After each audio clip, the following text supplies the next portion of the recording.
But when he's doing it on Raw and SmackDown, he's like landing on about say 6, 7, 8 people.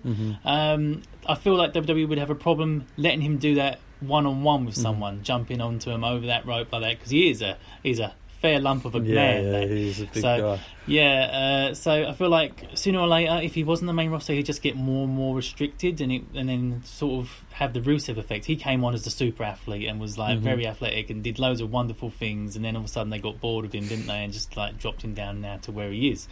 So hopefully he just stays on NXT and he improves, and he's he gets more and more opportunities there.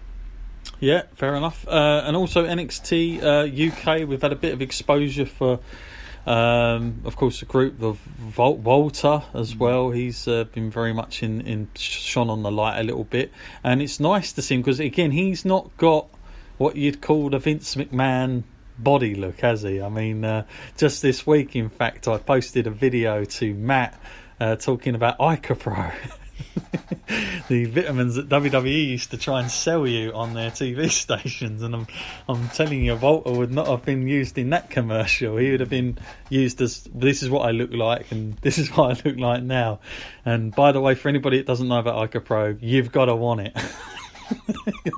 Look it up on YouTube, people. It's worth a laugh. You've got to want it. But Matt, Walter, we've obviously been from the UK, a little bit biased, but I remember before we went to the first Progress at Wembley, I hadn't really seen him up until that point, but I'd heard all these great stories about him. This is a guy to watch. He is amazing. And I kept thinking, like, what is the big deal here? Like, to look at him. And then I saw him in that match with Tyler, and damn, I mean, I don't know what match was better, that one or the one we saw this year from the Takeover, but damn that they were both good, and he can work. But not only can he work, and even Paul Robinson said this, he said he's a magician, because I even saw him this year against David Starr. He looks like he is beating 10 tons out of you. I mean, it's like Brock Lesnar, but like he is pretty, he lays it in thick. Let's say, like that Japanese strong style, what Nakamura used to do.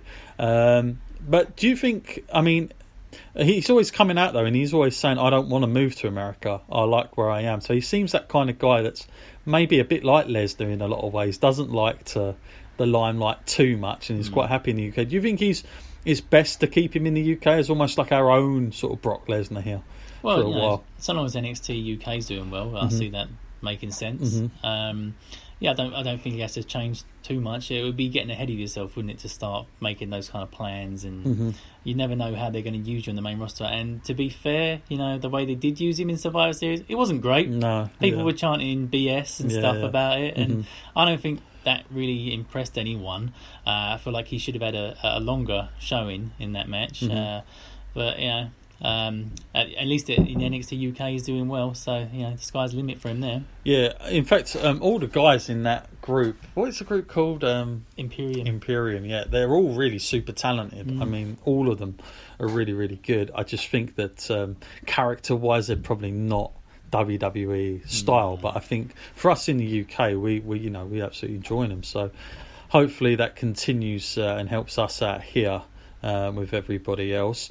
Okay, before we move on to AEW, just going to tell you about a new show that's going to come about on the 9th of December. Myself and Matt are going to be doing a very retro-y type show, a throwback show, if you will, to some old footage that have come our way from Turnbuckle TV. I want to give a shout out to them, and we're going to be on Turnbuckle TV, but also it's going to come out on our YouTube channel, and we're even going to put it on our new Instagram channel that's going to start as well on the Instagram TV. So you're going to be able to see that there, and that is going to debut on the 9th of December. We're going to have a premiere of that around 7 p.m, but I'll give you more details on that. And come along. It's like a watch along with me and Matt. We're going to get various matches, and we're going to sit and just basically dissect as best as we can. Some of this footage is very old, so we got to test our eyes and our hearing, but I think it's going to be fun. And I tell you, some of the names in this, it's some of these matches have never been seen, so it's going to be, if you're a UK wrestling fan in particular, of people like that have been around for years and years, like Doug Williams and Jodie Fleisch, these kind of characters, you're going to love this because you're going to see really where these guys came from when they're working on that early circuit. And they were a time where I don't think British wrestling really had an identity at the time. It was pretty much a free-for-all. So we're looking forward to getting into that. And we've decided to call it something very cheesy. It's going to be called High Risk Maneuver. So, yeah, came out with that one. I thought, what could be any better than the Vince McMahonism of maneuver? What a maneuver, unbelievable. So we went with that, High Risk Maneuver, and check that out. Very cheesy, deliberately cheesy, by the way, and hopefully you guys will like it. Okay, AEW, Matt, I know you haven't seen the last episode of AEW, but in general, AEW have had another pay-per-view as well. How do you think they're doing, and is this, before they started the TV side of it, is this what you expected would be the case from what you've seen so far? Is this lived up to what they were trying to do, and how well do you think they've done on the scale of things, Matt? Yeah, I think they've done very well. They saw the gap in the market and they've seized on it, and they offer the fans what other promotions don't. I feel like there's a good variety as well. You've got the great wrestling and you've got that extreme side to it as well. We've definitely seen Jon Moxley. He's found his niche in that. I do worry about his wife sometimes. I'm like, did she know this, like marrying this guy? Did she know she's getting into...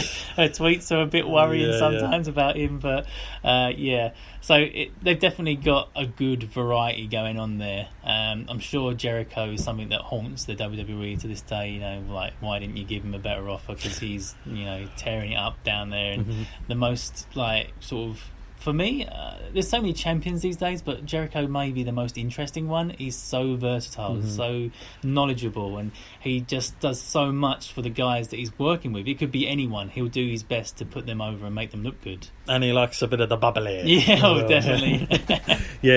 He is like the Madonna of professional wrestling. There's no doubt about it. I know that term gets thrown around a lot, but he is really that good. And I think he's got to be... I know people probably thought, Jericho, he's going to be old, he ain't going to do much for AEW. I'm sure Vince was thinking that, like, he's doing things in Japan, what's he going to do for them? He's tearing it up right now for me. I mean, this is a guy, I don't care how old he is, I'd want him on my company, let's be honest. At the moment, he's so good. It's so crazy. Like, I can't imagine him not being here 10 years from now. So he's got so much life in him. Yeah, he has, and he's keeping up with the modern stuff. That's the thing. You got to keep with current stuff, and not only that, he's not in it for himself, because the group he surrounds himself, they're all getting the rub as well. That's the cool thing about it.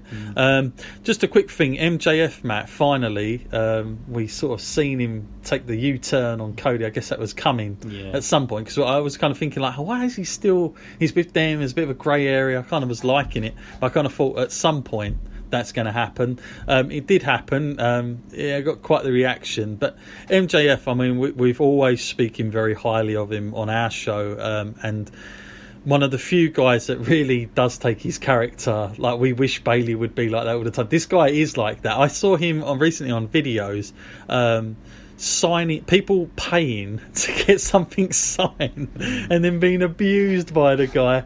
Like, someone said their name and he was like, "Oh, fat guy," or someone else, "Slut." "Oh, you can only get half of my face in it," and he just like looked with a blurred, like, no smile. And I thought, you know what, I mean, that takes it off front, because that's money coming in right there. But if you want to take it serious, these are the things and the levels you've got to go to. And I think he's doing tremendous. I mean, I saw him jump in an interview with Colt Cabana the other day, try and take that over. And you know how Colt Cabana can be really extroverted himself, but even he looked quite average against MJF. And MJF still 23 odd. I mean, it's insane in wrestling terms for how well this guy can go. But for him, Matt, I mean, it is all about the future. Nothing's got to come too soon. But that, I loved the promo between him and Jericho. I thought, blimey, there's someone he could really learn off of a lot. And when you see those two kind of guys, like generation to generation, it was quite funny and good at the same time, because it was all sort of just coming naturally. It didn't seem so scripted as what we're used to. But that that storyline, Matt, was you surprised that happened this early? And yeah, I mean, it was a classic turn as well, and it's hard to do these days. A lot of people, and they think they're really educated on the wrestling, and they can see a turn coming before it arrives. But I don't know if too many people saw this one. I mean, maybe there was some seeds planted, but the way they did it, it looked more than anything like Cody would be the one that would turn in that moment, and I feel like that was a good switch to make it MJF that actually did the turn, and it was quite believable and dramatic. So impressive the way they did that, and it just shows that they've got good minds for the business and they know how the fans think these days.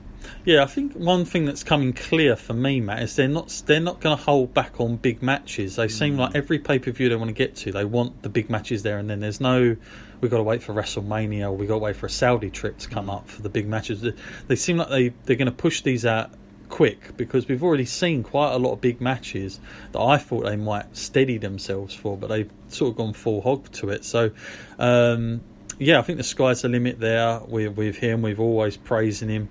Where Jericho goes, and obviously he's got a list of opponents, I'm sure, to come. You've got Pac in there as well. I mean, he's been refreshed to no end for me.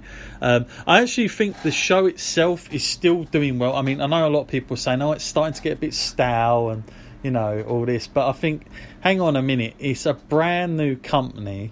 They're pulling in figures that TNA on their best day, pay-per-view wise, they were getting 20,000 that on a good day. That was TNA in their heyday on Spike in 2007 when they had AJ, Hogan, Booker T. Now there's no pay-per-view business for WWE, so you wonder even if it exists. It does, and they're pulling in like just under 1 million buys. For me, as a new company, I think that speaks volumes. I think there is a market there, and it doesn't necessarily mean you have to have all the big names either for this to work. And I still think it's in that introduction period as well. I still think like there's a lot of education to be done to knowing who these guys are and all the rest of it. So, and I think with the pay-per-views, I think less is more. I would stick with that.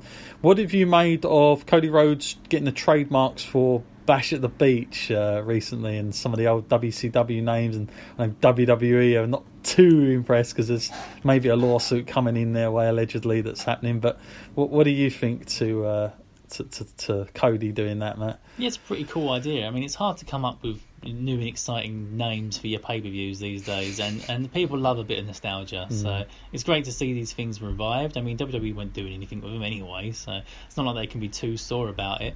But yeah, it does hit that audience where they go, oh, I remember that, and a bit more legitimacy about their promotion. Yeah, it'd be nice. I mean, the thing with the bash at the, even the names make me laugh, really.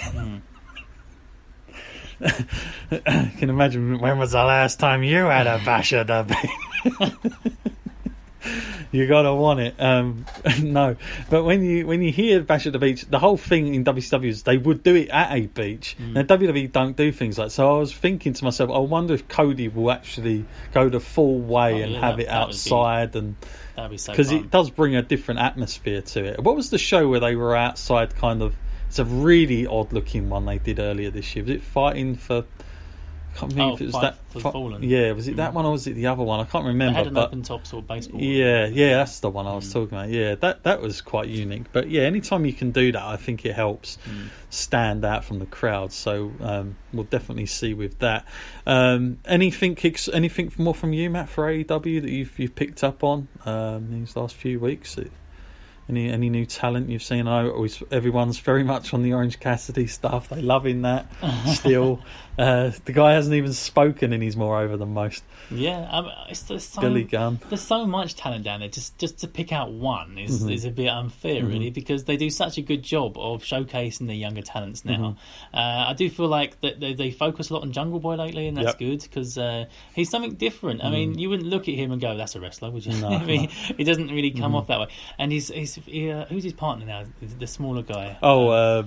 he's breaking a lot of barriers as well because his size, and you wouldn't expect that of him, but he goes out there and he performs. He definitely puts his heart and soul out there, and like, credit for him. Jericho stood up for him as well, saying, I feel like even Jericho looks at these guys and thinks, who's to say what a wrestler is and what a wrestler isn't?